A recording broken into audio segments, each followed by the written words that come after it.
Hello everyone, welcome back to our YouTube channel AgriAddict.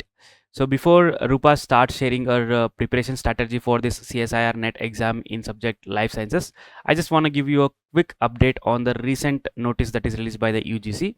So as per this notice, you can clearly see that based on the net scores, either it is UGC net or the CSIR net, you will be eligible to get the seat for the PhD. So this is mentioned in this notice. So seeing this notification, a lot of basic agriculture students and MSc agriculture students are confused whether this ICAR exams they have to write, or they can directly write this CSR or UGC and take the seats in the several ICR, like several agriculture universities under ICR. So just to clarify this thing, see, we as a BSc agriculture graduates, if you want to pursue your masters, there are two options mainly. One is you write this ICR AIEEA PG exams for all India level, and you can take a seats in anywhere in India for the universities which are under the ICR and all the state agriculture universities of agriculture, right? Secondly, you have option of writing this state entrance exams or the university specific exams that will be conducted by the university itself to get the admission for this masters. So once you complete your masters, in order to write this or in order to get this PhD seats, again you have two important options. One is you can either write this ICR PhD exam, PhD entrance exams conducted by ICR, or you can again go for the state agricultural exams like state entrance exams through which you can get the seat. So if you want to go for a PhD in any field other than agriculture, then this net scores are applicable. But for all the universities which are under ICR system, for those universities the eligibility has not changed. You have to either compulsorily write this ICR PhD entrance exam, or you have to write your state entrance exams. Only through these two options you will be able to get the seat. I hope this is very much clear. And also, as you can see in the BHU university, since it is an open universities, they are giving the admission based on the net scores from starting from 2024. So in these universities there is a provision, but for all the other agricultural universities which are completely under ICR, so you have to compulsorily write either this ICR exam or any state agriculture state entrance exams conducted by the universities or the state. I hope this is very much clear. Thank you. Hello everyone, welcome back to our YouTube channel AgriAddict. So recently we have been getting a lot of queries from the students regarding the CSIR-NET and UGC-NET exam. So what is this exam? What is the eligibility criteria to write the exam? What should be our approach for clearing this exam? How to prepare for this exam? So like this we are getting many queries from the students. So we have decided to address all your doubts in this video. I am here to share my preparation strategy as how to crack your CSIR exam 2024. So stick with me until the end of this video so that you will get maximum benefit out of it. So before starting, I am your mentor, Rupa. I have completed my undergraduate from University of Agricultural Sciences, Bangalore, and I have done my master's in genetics and plant breeding from Indian Agricultural Research Institute. I have been awarded 8 gold medals in my UG, and I have secured an All India rank of 6 in my JRF exam and 28 in my SRF exam. I have cleared ASRB-NET. Recently, in my third attempt, I have cleared CSIR-NET exam in Life Sciences subject with an All India rank of 88. So before starting, let me share my own story with you all. So I have cleared the CSIR exam in my third attempt. So if you are all thinking like why it took 3 attempts for me to clear, so let me tell you, in my first attempt, I did not know anything about this exam. I just applied for it and I have written. So since I did not prepare anything, I did not clear it. I have got around 87%. So that too I am in general category. For usually general category, the cutoff will be in a more than 98 percentile. It will be around more than 98 percentile will be there. So in my second attempt, during the CSIR exam, we also had our PhD entrance examination. So I could not give proper time to it. I prepared for around 15 days during my second attempt, since my approach was not in a way to clear this exam and it was not sufficient also 15 days.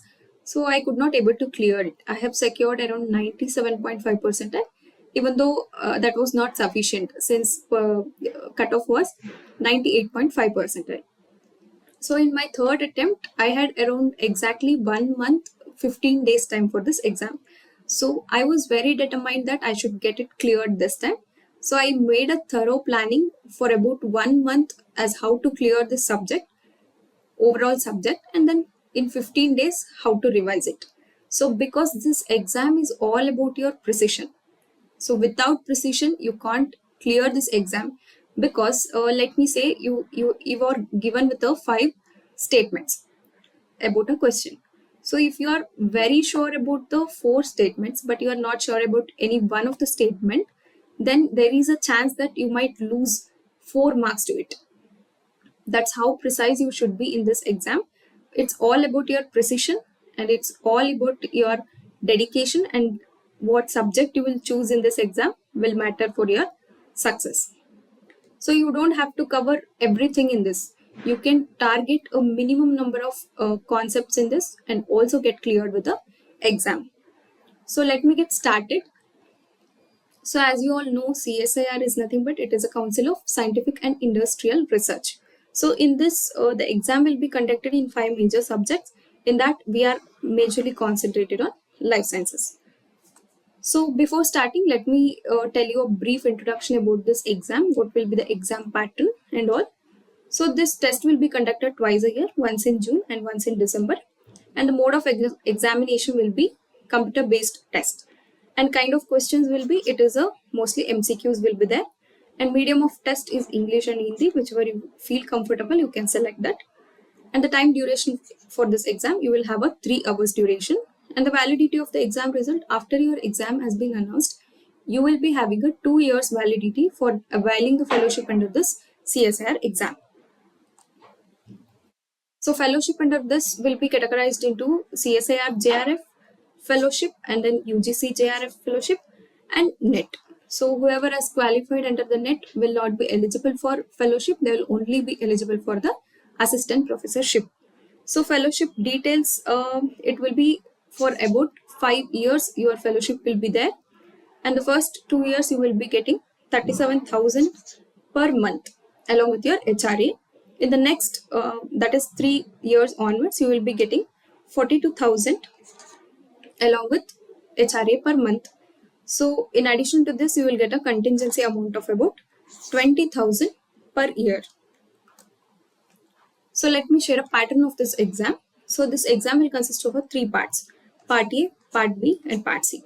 So Part A is majorly consisting of your aptitude, reasoning, logical questions will be there in Part A. So Part B and Part C are majorly based on the 13 units which are listed in the syllabus copy of the CSIR exam for the life sciences. So for the first part A, there will be a total of 20 questions. Out of 20, you have to attend 15 questions. So each question will carry a 2 marks. If it is a negative, then there is a negative marks of 0.5. That is at the percentage of 25%, your marks will be deducted. So in part B, there will be a total of 50 questions. You have to choose a 35 questions and each question will carry a 2 marks. So for each wrong answer, there will be a deduction of 0.5 marks. And in part C, there will be a overall 75 questions. That means you have to write only 25 out of 75. That means you have a ample of opportunity to select a question which you are very much sure about, and your success rate will depend on this part. So if you are very well in attempting this part C, there is a 90% chance that you will get cleared in this exam if you get out in this part C. So majorly focus on clearing this part C with 25 out of 25. So each correct answer will carry a 4 marks and each wrong will carry a negative marks of 1. So there will be a total of 145 questions. Out of it, you have to write only 75 questions. So maximum marks will be 200. For usually general category, if you are scoring above 120, that means if your score is for 200, if you are scoring above 120, it means that you will be cleared for the JRF Fellowship Award. So let me come into the syllabus. So there are a set of 13 units which are given in the syllabus copy for the CSIR exam. So whoever are targeting for the, here there might be 2 kinds of students. That is, first category of students might be preparing to get admission into the good institutes under this CSIR-NET exam. So those kind of students, they have to prepare for all the 13 units. There is no option for them. Like there is no, you cannot opt for any of the less number of topics that if you are wanting to go for a good universities. So the second kind of category students are like mostly concerned with the BSc agriculture students. What they'll do, they'll take admission into the universities through their ICAR exams. So they'll avail this CSIR or UGC NET for their fellowship purpose. So for those people who are writing this exam for the fellowship purpose, their approach should be different. So you don't have to read all the 13 units. That is not necessary. You can promptly clear this exam just by focusing 7 to 8 units out of it. If you are very thorough in that 7 to 8 units, you can definitely clear this exam with a good rank. That too below 100th rank you can clear. So which book to follow? I will say that Pathfinder is more than enough. Pathfinder along with some video lectures, that will be more than enough to clear this exam. So first, how to choose your units, which units to cover, how to choose the units. So whichever units you feel comfortable and you feel that you understand it very easily and you have a very good grip out in that subject, those subjects you have to choose. So for me, I have chosen at least you have to cover 7 to 8 units out of 13 units to get cleared for this fellowship, JRF fellowship. So those 7 to 8 units, I am sharing my own story, like which units I have chosen to clear this exam. So according to your convenience, you can choose any other units which you feel comfortable. So firstly, I have chosen inheritance biology. Since we are in genetics and plant breeding, so I have chosen inheritance biology for the first topic. For this, firstly, I have followed all the YouTube lectures of Ari Prasad sir on the genetics. From this Plant Science Master Course 2023, I have followed all the YouTube video lectures for this genetics. After that, after covering that, I have come to this Pathfinder to read the genetics portion. So if you cover both of that, so video lectures along with the Pathfinder, that is more than sufficient for this inheritance biology. Nothing more this is needed. So everything will be covered in this, and in Pathfinder everything is correctly and neatly given in a simple way. It is not too complicated, not too easy. It is given in a well explained manner, and also it is, the flow is very good that you will get a good grip out of it. So for this, I would say you can go for Pathfinder along with the video lectures. Personally, I have followed Hariprasad sir genetics videos lecture on these topics. So next, the second topic which I have chosen is a recombinant DNA technology. So in this, we have to read about how to create your recombinant DNA and what are the vectors we are using and how to cut the vector and what are the restriction enzymes we will use, how to ligate them, how to transform it into the host cell, and after transforming, how to select this. Every bit of approach of this recombinant DNA, you should be knowing thoroughly. So this is the second unit I have chosen. So this is also more than enough if you read the Pathfinder. So next I have chosen plant physiology and the development. So in this, why I have chosen plant physiology means, since we are reading it from our almost from PU, we are reading this. I thought this will be my area of interest. Like I can understand this very easily. So in this, most important is the plant hormones. So about the plant hormones and their precursors and their signaling pathway is very much important, and also about the vernalization and flowering is also very important in this. It's not like it is very important, but it's not like others are not important. You have to read everything bit by bit. Since you are already concising the materials from 13 units to 7 to 8 units, you don't have any other option of skipping anything in this. You have to be very precise and thorough in these units.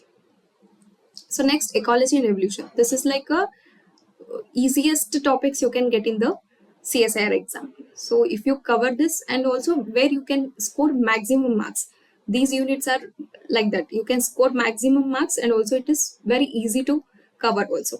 So in this ecology and evolution, you have to read everything whichever given, and out of it, you have to see video lectures. I would say not just read whatever given in the Pathfinder. Along with that, you also cover with the video lectures which are available in the YouTube. You can cover any of the video lectures which are available in the YouTube for this. Next. So I have chosen the sixth topic as a prokaryotes and virus. So in this, what I have done, I have read this part up to the prokaryotes. I did not cover the viruses. I skipped it. So because I thought if questions are coming, like majority of the questions are from the bacterial portions. So I have covered only up to the prokaryotes part. Virus portion, I did not cover this. So if you feel like reading this, you can go for this. Next, for my seventh topic, I have selected diversity of the life. So majority of the people, what they'll do in this CSIR exam, they choose biochemistry as a major portion. So since we did not read any time that biochemistry in our previous studies, I did not feel like covering it. So I thought, let me give a try for the things which I already know, since I had only limited time period. So if you feel like biochemistry is easy for you, and I would say if you read the biochemistry, that would be the best thing, because in many of the examinations, biochemistry will be asked in a major part. So go for the biochemistry portion. Any out of this seven, you can skip any one and choose the biochemistry. That would be the best option for you guys. So diversity of the life, under the diversity of the life, I have covered up to planting. So I did not cover animalia portion.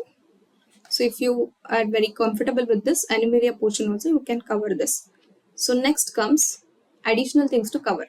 So here what I have done, so whatever the portion I have skipped from part 6 and 7, that is a unit 6 and 7, I have covered in this additional portions. So make sure that you never be less than 7 units.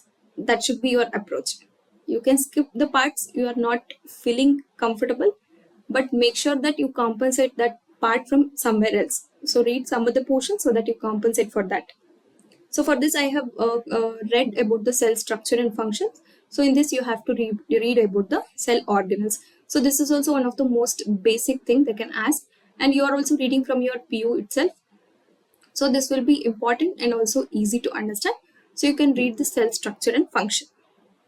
So apart from that, from the bioenergetics and metabolism unit, I have focused on photosynthesis. So in this photosynthesis, you have to read thoroughly from every bit. You have to read. You have to be very precise in this. If you are choosing only one topic, be thorough and be precise in that.